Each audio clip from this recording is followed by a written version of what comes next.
रगड़ी ले लेते बारा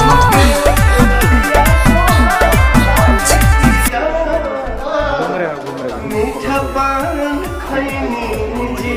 क्या बात है, गाना तो हम लोग आउट भी नहीं कर सकते। गाना तो हम लोग आउट भी नहीं कर सकते। नहीं अच्छा ये तो सब रेटिंग खराब है। चुमके उठ दरिया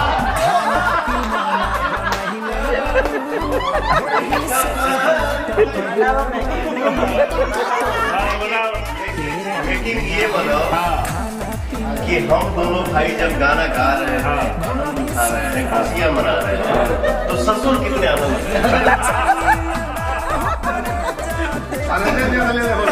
कितने मजे से आए।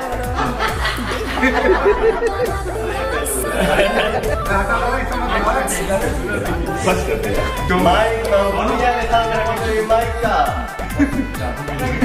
समाज को जोड़ा के साथ तो अच्छा लगता है। आई उधर चलाइए जोड़ा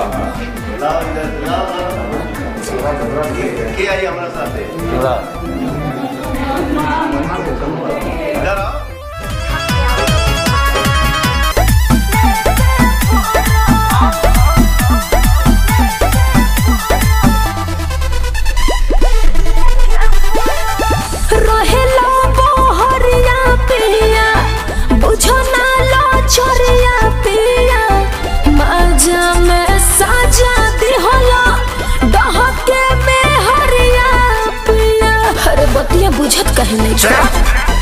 नहीं गलती तुहारी सुन धनिया हमार रहे तोहरो तो मन आगे बढ़े परिवार तोहरे लागो दी उदास लगे रानी चढ़े जकोरा छरा पुछरा दिहला दरदिया सैया दोनों तारा रगड़ी ले लेके परा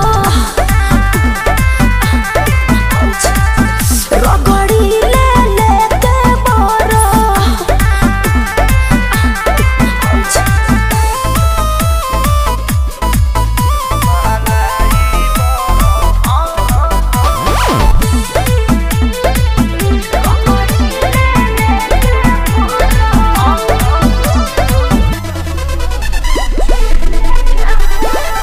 लग से जब कवा सपिया होला ना बरदा सपिया दूरी बनावा कुछ दिन आवा न पास सपिया।